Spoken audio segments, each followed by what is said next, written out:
This Fed Gov Today program is sponsored by Maximus.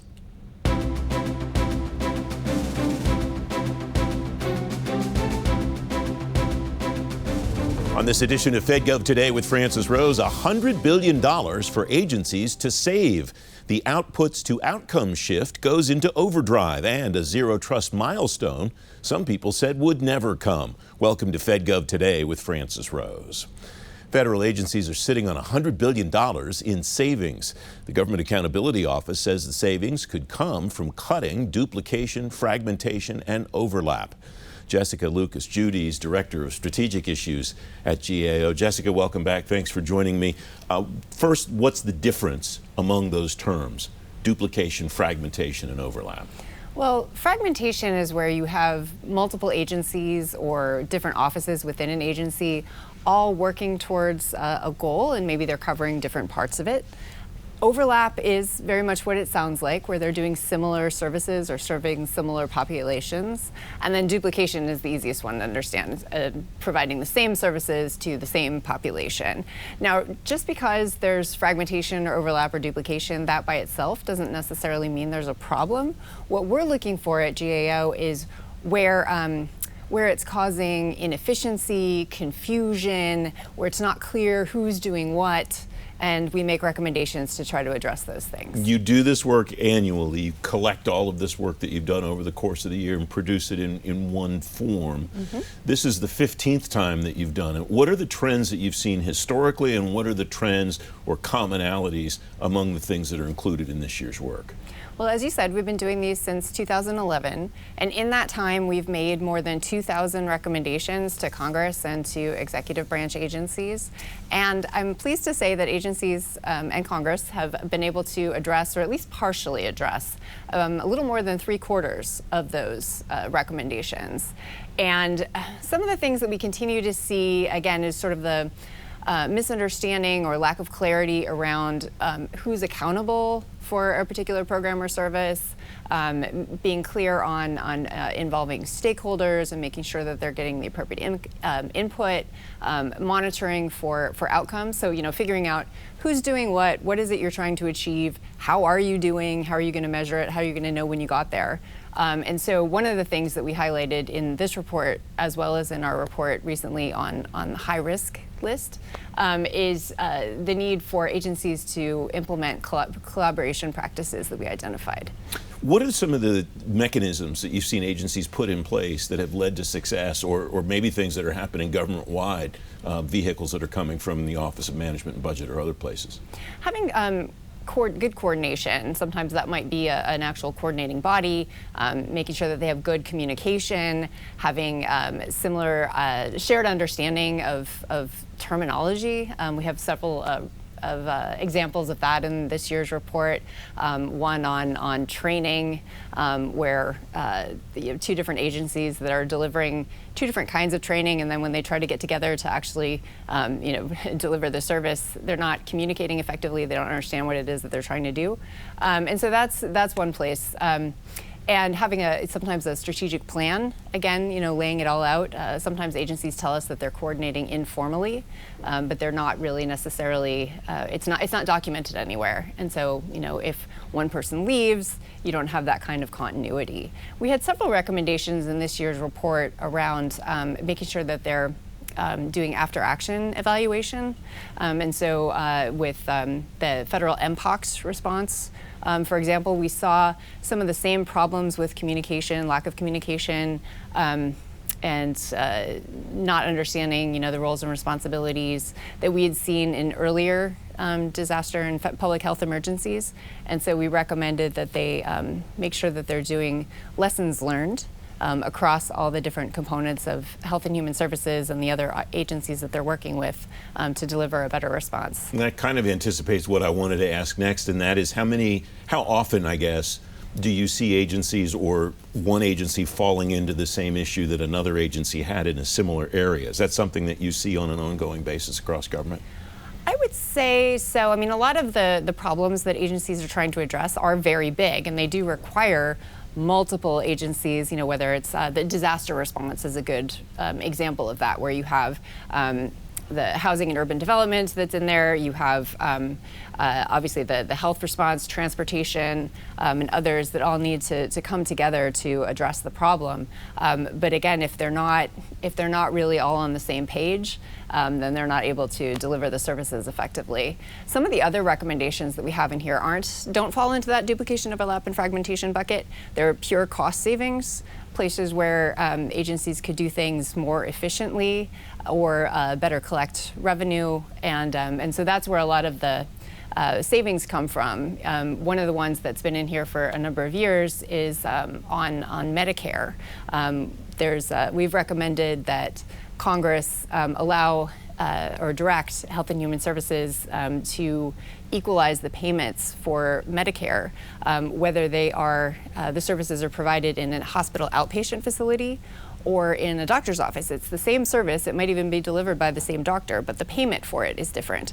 So we said if they equalize the payment rate, then that could potentially save more than $150 billion, according to the Congressional Budget Office. How many of the recommendations that you make are things that agencies can do on their own, and how many of them are things that they need to go to authorizers and appropriators and either ask for money or ask for authority to be able to do?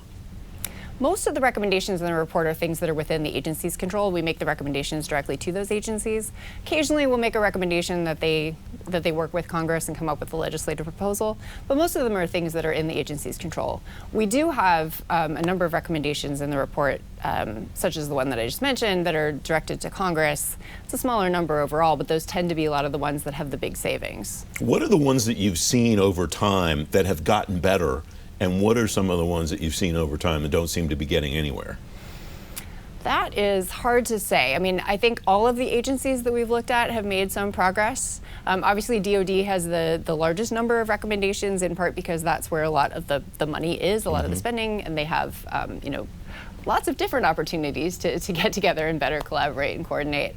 But we've been able to work really well, I think, with a lot of the agencies that we work with over time to help them understand where we're coming from with the recommendations, why we're making them.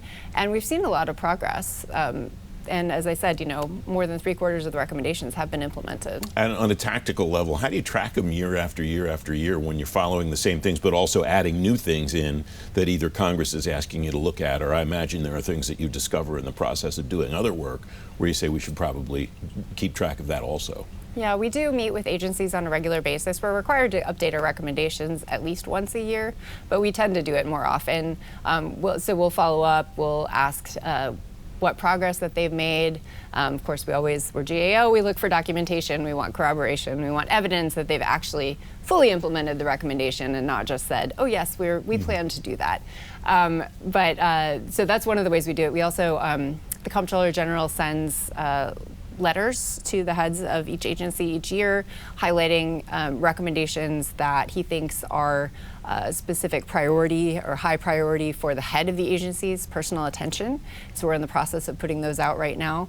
We also work with Congress on a regular basis, particularly, as I mentioned, the high-risk list. That's something that GAO puts out at the start of every new Congress to help them see where there are opportunities for programs that are at high risk of waste, fraud, or abuse or mismanagement. We have about a minute left, and you kind of got to where I wanted to go to finish up, which is how are you laying the groundwork for the 16th time, which will come out, I imagine, about a year from now? I keep hoping that maybe we're not going to be able to do these reports. You won't have enough work anymore. But each year, we do continue to find ways that agencies can work together better. So, what we're doing, again, is, continuing to communicate with the agencies on a regular basis, putting out reports like this, work with Congress on legislation, and, trying to continue to make progress. It's great to have you here, Jessica. Thanks for joining me today. Thanks so much for having me. You can find more about GAO's work on overlap, duplication, and fragmentation on today's show page at fedgovtoday.com. Up next, the outputs to outcomes shift goes into overdrive. Fed Gov Today with Francis Rose. Be right back.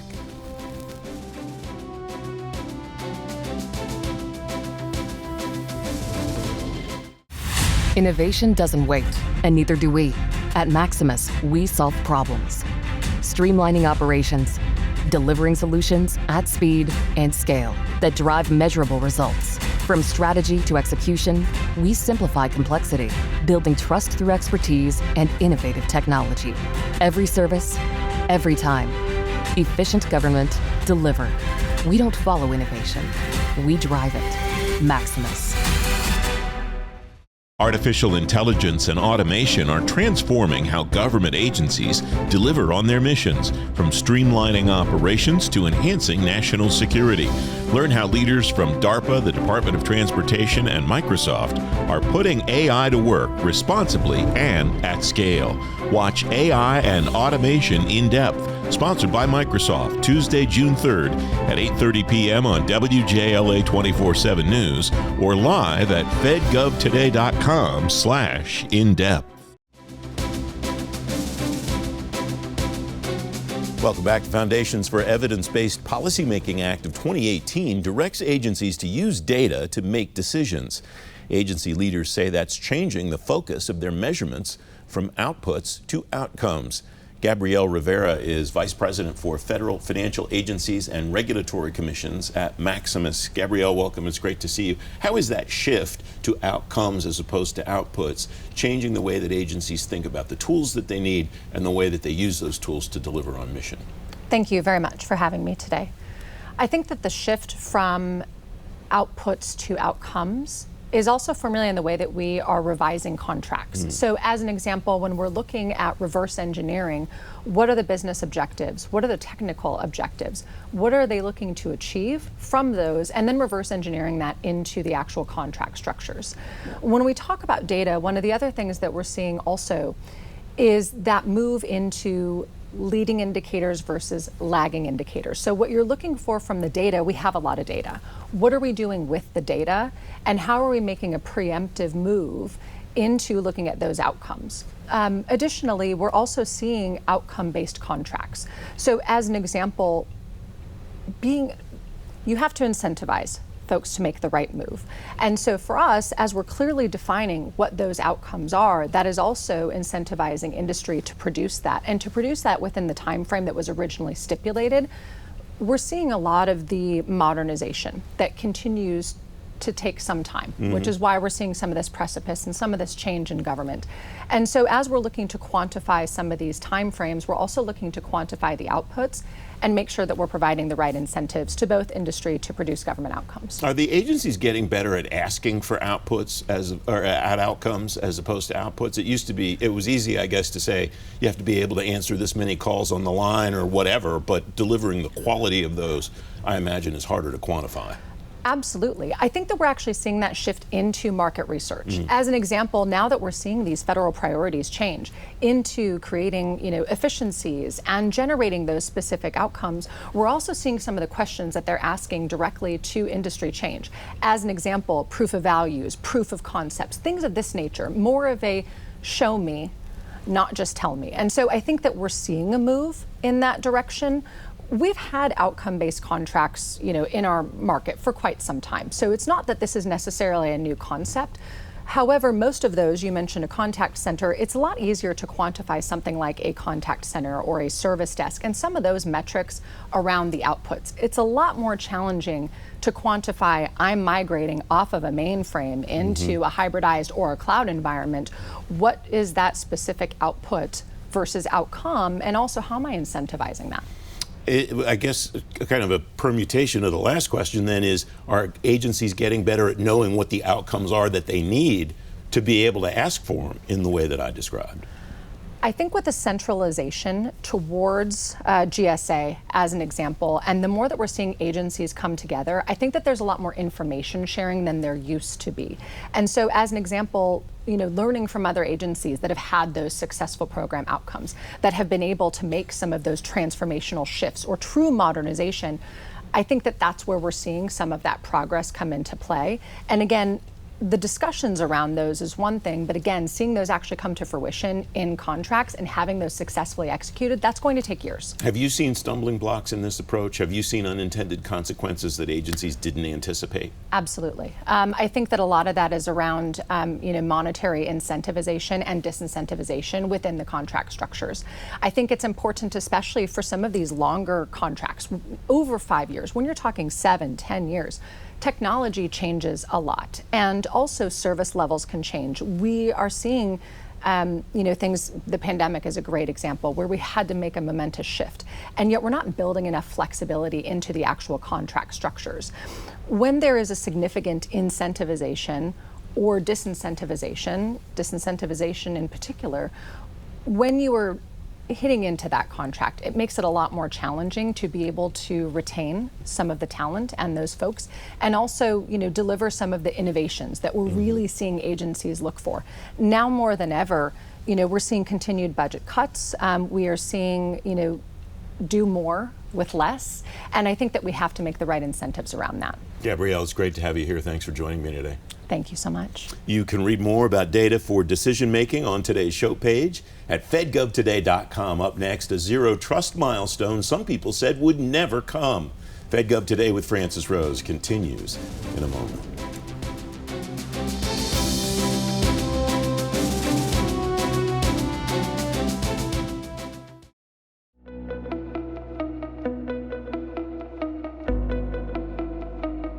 Obviously, if there's really important operational data or something like that, intelligence or whatever, that's the crown jewels in one respect. Whether parts are getting to a certain place is something that could potentially be a vulnerability. And it's a subset of what we think about from a cyber perspective. We think of like a breach and they've done something malicious, but this is the subtleness that can make a big difference in what we're doing. And that, for me, it keeps me up at night. I want to help them understand that the enemy is probably, let's assume a breach. They're already in there. We have to find the vulnerabilities they're using and root that out.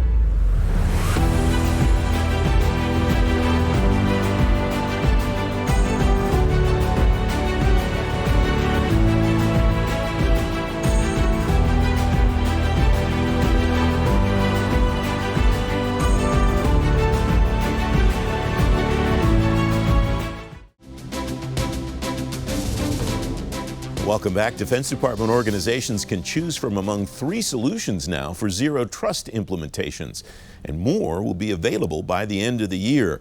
At TechNet Cyber recently, Randy Resnick, the director of the Zero Trust Program Management Office, DoD, says a lot of doubters thought the department might never make it this far. One of the first things I said was, and you didn't think that we would be able to do this. I was highly confident, but of course I couldn't prove that we could do this, so it was a long journey. At that time, nobody knew how to define ZT. Nobody had a goal for ZT. Nobody knew how to build an infrastructure that delivered an outcome. Nobody knew how to evaluate it. So there were a lot of things that we needed to do as a portfolio office to just create that foundation. But to your question, what DISA did is take a look at our documentation, and they had a hard requirement to protect the it's called DAFAs, the Defense Agency and Field Activities. And they needed solutions quickly. And they came up with the design, which turned out to be Thunderdome. They've been working on this for close to 3 years. And to their credit, they worked incredibly hard, and they put together, when I say put together, they integrated together probably over 30 individual company products and capabilities into a system that has the zero trust outcome of what we have defined as target or advanced ZT. And in this case, they achieved advanced ZT with all 152 of 152 activities that define it. And it was independently proven that they did. It's a huge achievement. It's not easy to do. It was a tremendous commitment. And there were a lot of naysayers in the community, in and out of the DoD, that was pretty vocal, saying that they couldn't do it. Mm-hmm. So here we are today. A few months ago, we assessed them. When I say we independently assessed them. So this is not a self-assessment, and they perform fabulously. And it is a solution that anybody in the Department of Defense can take and install. It's not just a DISA solution, it's a DoD solution. And that's one of two others that I announced yesterday. I imagine it's not as simple, though, as just buying some Thunderdome and deploying it. What is the pathway for agencies, for parts of the department between now and fiscal 27 to really implement a zero trust solution? So after they purchase a solution, one of the three, let's say in this case for this conversation, Thunderdome, what we declared is that the environment of Thunderdome, the equipment that composes the 30 or so vendors that were integrated together can deliver for you the outcome that we need. What it doesn't do, to which the end user has to do, is they need to firstly figure out where in the infrastructure they're going to install Thunderdome. You could install it in more than one place. You may need more than one Thunderdome for various reasons. You also then have to figure out your users, your applications, and the data that's going to go into the Thunderdome. And it doesn't stop there, because that's where traditional clouds end. With zero trust, you now have to segment the network and do your microsegments, because you want to contain the ability of a user's access to what they're visible to see and not see. And in zero trust, everything is assumed that you're blocked. So you have to overtly almost whitelist or approve what Randy Resnick is allowed to see. And so anything that's not on that list is automatically denied for me, which is unlike what happens today, where it's the complete opposite. I'm allowed to see everything unless you block me. And that's a game that you can never win. So with zero trust, it reverses that game. And so that piece has to happen also. And then lastly, but not leastly, is the hard job of creating the rules and the policies for when I could see data. Maybe I'm not allowed to see things on the weekend. Maybe I'm not allowed to access things overseas. You know, these little nuances that a normal person doesn't think about, but the Department of Defense, being global, thinks about all the time. The adversary is global. They can come at you 24/7. So we want to prevent certain accesses at certain times and allow accesses. So all of that becomes rules and policies. But once you do it, then it's good to go. So that work has to happen. It's not a one-day thing, but it's certainly not impossible. It's far less difficult than it was to actually evaluate the system itself. And you've given folks more than 2 years lead time, it looks like. Plenty of time to do. Yeah. You mentioned, too, that Thunderdome is not the only game in town. You said, I think, 2 other solutions out there, and you've talked about them here. Right. So as of today at TechNet, Baltimore, there are 2 other systems that we have independently assessed and evaluated. One of them, which has already been made public, is the Navy Flank Speed system. Flank Speed hit advanced level zero trust as well. That's using a different way to get to zero trust. It's based on certain applications of in the Navy, Microsoft-based. It uses a little bit of Azure, and the configuration of it delivered advanced level zero trust at the highest level of being able to prevent an adversary's ability to exploit. That, I believe, was announced a few months ago. And so not that I had to re-announce it, but I announced it again as part of the success stories. And that could be purchased by anybody in the DoD. It doesn't have to be only a Navy solution, and they could put flank speeds anywhere they want. And the same rules would apply. You might need to buy multiple flank speeds. You have to figure out where in your infrastructure you want to place it. And again, you would have to move your users, your apps, your data, create the rules and policies onto flank speed. And then lastly is Dell Fort Zero. Dell, as a company, developed Fort Zero. That hit target level zero trust. That was assessed and independently concluded about 6 weeks ago. And that achieved target. Same things apply. You could buy multiple Fort Zeros, and you would need to figure out where in your infrastructure you're going to move your users' apps data, rules, and policies. So interestingly, these are 3 different ways to implement Zero Trust. They're not the only 3 ways. We still have things in our pipeline.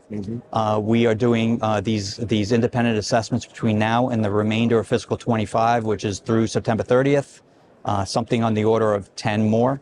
Our average in terms of the assessments have been that of the 10, I'm expecting 2 or 3 successes to pop out. So we may very well have 5 successes, 6 successes if we're lucky by the end of September.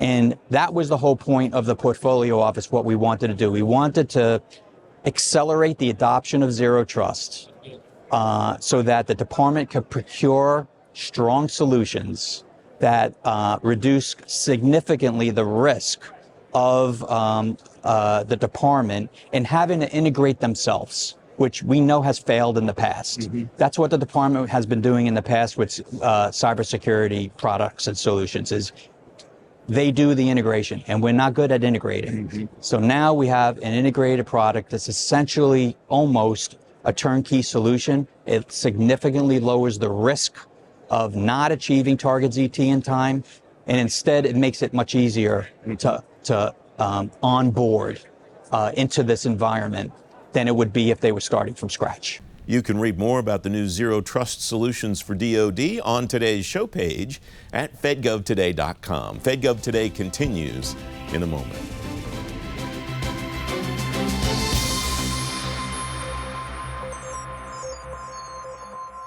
Don't miss DE25, Driving Outcomes Through Data, a special program presented by Booz Allen and FedGov Today. The data is in, and it's transforming the way government works. From AI at the edge to multi-cloud strategies inside the intelligence community, you'll see how tech is driving better outcomes across federal agencies. Watch it anytime online at fedgovtoday.com/DE25.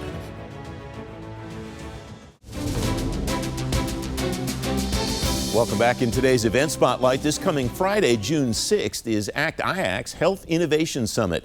You'll see leaders from HHS, the Defense Health Agency, and many more agencies discussing developments in healthcare provision and technology modernization for healthcare in the public sector. It's happening at the Carasoft Conference and Collaboration Center in Reston. You can learn more and register at fedgovtoday.com/events. FedGov Today TV returns next Sunday morning at 10:30. The NASA Acquisition Innovation Launchpad's entering a new phase. Carla Smith-Jackson of NASA will tell you about it, and I'm Francis Rose. I'll see you next Sunday. Thanks for watching. Have a great week.